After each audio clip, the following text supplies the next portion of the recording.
Chapter 4. As I'm sure you know, whenever there is a mirror around, it is almost impossible not to take a look at yourself. Even though we all know what we look like, we all like just to look at our reflections, if only to see how we're doing.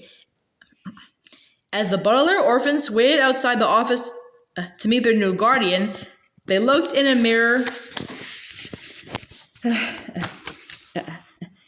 hanging in the hallway, and they saw at once that they were not doing so well. The children looked tired and they looked hungry. Violet's hair was covered in small pieces of bark. Klaus's glasses were hanging askew, the phrase which here means tilted to one side from leaning over logs the entire morning. And there were small pieces of wood stuck in Sunny's 4 teeth from using them as debarkers. Behind them, reflected in the mirror, was a painting of the seashore, which was hanging on the opposite wall, which made them feel even worse, because the seashore always made them remember that terrible, terrible day when the 3 siblings went to the beach and soon received the news from Mr. Poe that their parents had died. The children stared at their own reflections and stared at the painting of the seashore behind them, and it was almost unbearable to think about everything that had happened to them since that day. If someone had told me, Violet said,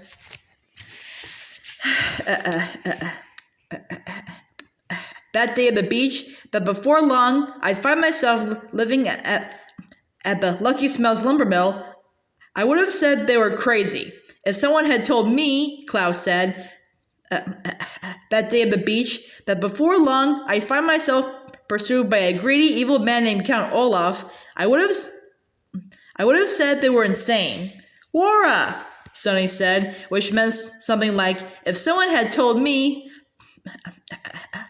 that day at the beach, that before long I'd find myself using my 4 teeth to scrape the bark off trees, I would have said they were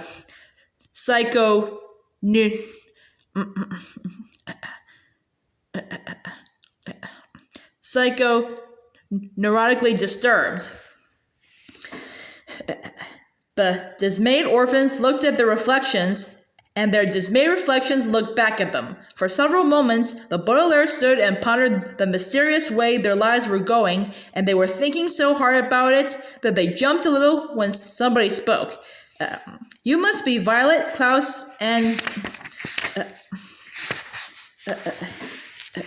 Sunny Baudelaire, the somebody said, and the children turned to see a very tall man with very short hair. He was wearing a bright blue vest and holding a peach. He smiled and walked toward them, but then frowned as he drew closer. Why, you're covered in pieces of bark, he said.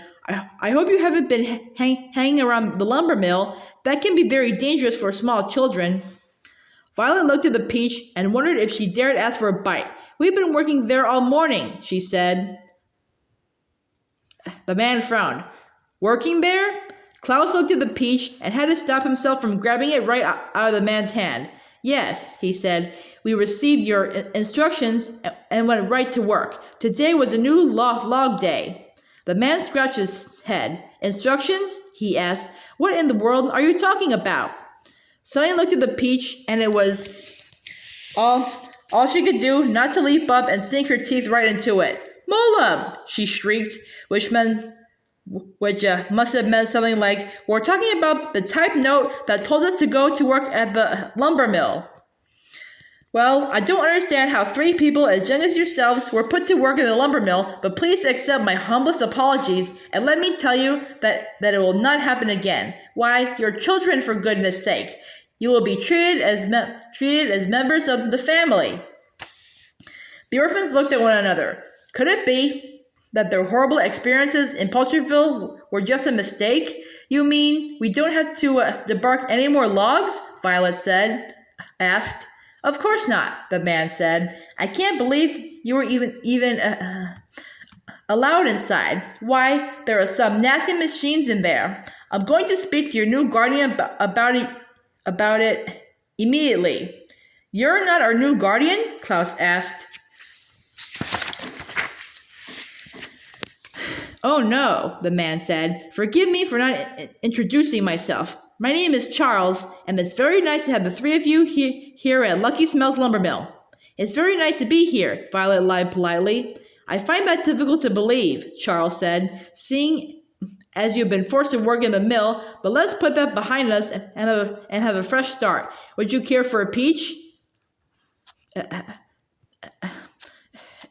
They've had their lunch, came a booming voice, and the orphans whirled around and stared at the man they saw. He was quite shorter than Klaus, and dressed in a suit made of a very shiny dark green material that made him look more like a reptile than a person.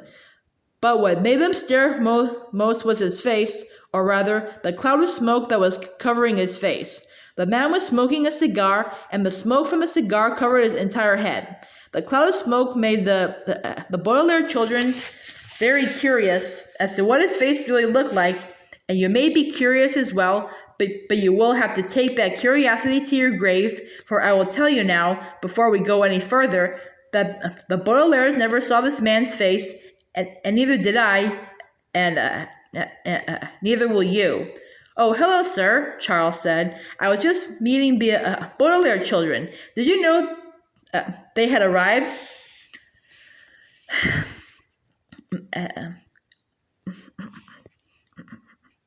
Of course I knew they arrived, the smoke-faced man said. I'm not an idiot. No, of course not, Charles said. But were you aware that they were put to work in the lumber mill on a new log day, no less? I was just explaining to them what a terrible mistake that was. It wasn't a mistake, the man said. I don't make mistakes, Charles. I'm not an idiot. He turned so the cloud of smoke faced the children. Hello, Baudelaire orphans. I thought we should lay eyes on one another.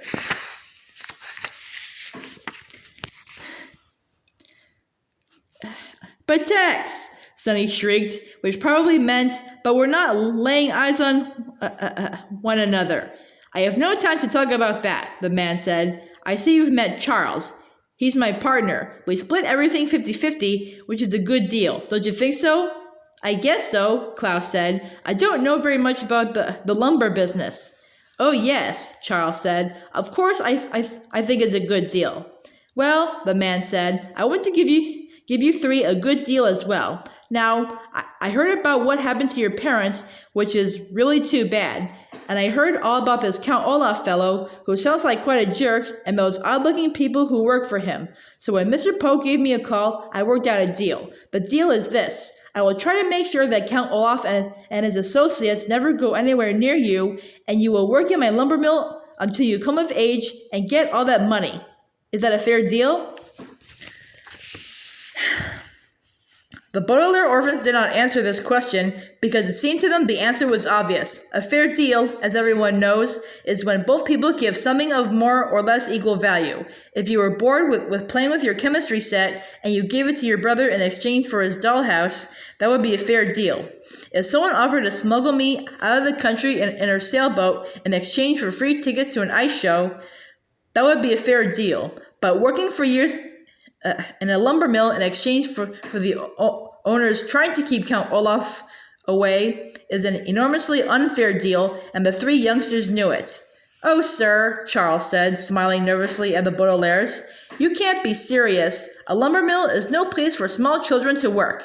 Of course it is, the man said. He reached a hand up into his cloud to scratch an itch somewhere on his face. It will teach them responsibility. It will teach them the value of work. And it will teach them how to make flat wooden boards out of trees. Well, you probably know best, Charles said, shrugging. But we could read about all of those things, Klaus said, and learn about them that way. That's true, sir, Charles said. They could study in the library. They seem very well behaved, and I'm sure they would cause no trouble. Your library, the man said sharply. What nonsense! Don't listen to Charles, you children. My partner has insisted that we create a library for the employees at the mill, and so I let him. But it is no substitute for hard work. Please, sir, Violet pleaded. At least let our little sister stay in the dormitory. She's only a baby. I have offered you a very good deal, the man said, As long as you stay within the gates of the Lucky Smells lumbermill, Viscount Olaf will not come near you. In addition, I'm giving you a place to sleep, a nice hot dinner, and a stick of gum for lunch. And all you have to do in return is a few years' work. That sounds like a pretty good deal to me. Well, it was nice to meet you. Unless you have any questions, I'll be going now. My pizza is getting cold, and if there's one thing I hate, it's a cold lunch. I have a question, Violet said, although the truth of the matter is she had many questions. Most of them began with the phrase, "How can you?" "How can you force small children to work in a lumber mill?" was one of them. "How can you treat us so horridly after all we've been through?" was another. And then there was, "How can you pay your employees in coupons instead of money?" And "How can you feed us only gum for lunch?" And "How can you stand to have a cloud of smoke covering your face?" But none of these seemed like questions that were proper to ask, at least not out loud. So Violet looked her new guardian right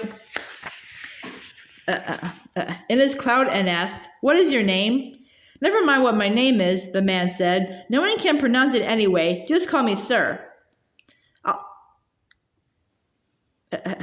I'll show the children to the door, sir," Charles said quickly, and with a wave of his hand, the owner of the Lucky Smells lumbermill was gone. Charles waited nervously for a moment to make sure sir was far enough away. Then he leaned to the children and handed them the peach. "Never mind what he said about you're already having your lunch," he said. "Have this peach." "Oh, thank you," Klaus cried, and hurriedly divided the peach among himself and his siblings, giving the biggest piece to Sunny because she hadn't even had her gum. The Baudelaire children wolfed down the peach, and under normal circumstances, it would not have been polite to eat something so quickly and so noisily, particularly in front of someone they did not know very well. But these circumstances were not at all normal, so even a manners expert would excuse them for their gobbling. "You know," Charles said, "because you seem like such nice children, and because you worked so very hard today, I'm going to do something for you. Can you guess what it is?" "Talk to sir," Violet said, wiping peach juice off her chin, "and convince him that we shouldn't work in the lumber mill." "Well, no," Charles admitted. "That wouldn't do any good. He won't listen to me." "But you're his partner," Klaus pointed out. "That doesn't matter," Charles replied. "When sir has made up his mind, he has made up his mind. I know he sometimes is a little bit mean, but you'll have to excuse him. He had a very terrible childhood. Do you understand?" Violet looked at the painting of the seashore and thought once again of that dreadful day at the beach. "Yes," she sighed, "I understand. I think I'm having a very terrible childhood myself." "Well, I know what will make you feel better," Charles said. "At least a little bit. Let me show you the library before you go back to work. Then you can visit it whenever you want. Come on, it's right down the hall." Charles led the Baudelaires down the hallway, and even though they would soon be back at work, even though they had been offered one of the least fair deals ever offered to children, the three siblings felt a little bit better. Whether it was Uncle Monty's library of reptile books, or Aunt Josephine's library of grammar books, or Jesse Strauss's library of law books, or best of all, their parents' library of all kinds of books, all burned up now, alas. Libraries always made them feel a little bit better. Just knowing that they could read made the Baudelaire orphans feel as if their wretched lives could be a little brighter. At the end of the hallway was a little door, and Charles stopped at the door, smiled to the children, and opened the door. The library was a large room, and it was filled with elegant wooden bookshelves and comfortable-looking sofas on which to sit and read. On one wall was a row of windows, which let in more than enough light for reading, and on the other wall was a row of landscape paintings, perfect for resting one's eyes. The Baudelaire children stepped inside the room and took a good look around, but they did not feel any better, not at all. "Where are the books?" Klaus asked. "All these elegant bookshelves are empty." "That's the only thing wrong with this library," Charles admitted. "Sir wouldn't give me any money to buy books." "You mean there are no books at all?" Violet asked. "Just 3, Charles said, and walked to the farthest bookshelf. There, on the bottom shelf, were 3 books sitting all by themselves. Without money, of course, it was difficult to acquire any books. But I did have 3 books donated. Sir donated his book, The History of Lucky Smell's Lumbermill. The mayor of Paltryville donated this book, The Paltryville Constitution. And here's Advanced Ocular Science, donated by Dr. Orwell, a doctor who lives in town. Charles held up the 3 books to show the Baudelaires what each one looked like, and the children stared in dismay and fear. The History of Lucky Smell's Lumbermill had a painting of Sir in the cover, with a cloud of smoke covering his face. The Paltryville Constitution had a photograph of the Paltryville post office with the old shoe dangling from the flagpole in front. But it was the cover of Advanced Ocular Science that made the Baudelaire children stare. You have heard many times, I'm sure, that you should not judge a book by its cover. But just as it is difficult to believe that a man who is not a doctor wearing a surgical mask and a white wig will turn out to be a charming person, it was difficult for the children to believe that Advanced Ocular Science was going to cause them anything but trouble. The word ocular, you might not know, means related to the eye, but even if you didn't know this, you could figure it out from the cover, for printed on the cover was an image that the children recognized. They recognized it from their own nightmares and from personal experience. It was an image of an eye, and the Baudelaire orphans recognized it as the mark of Count Olaf.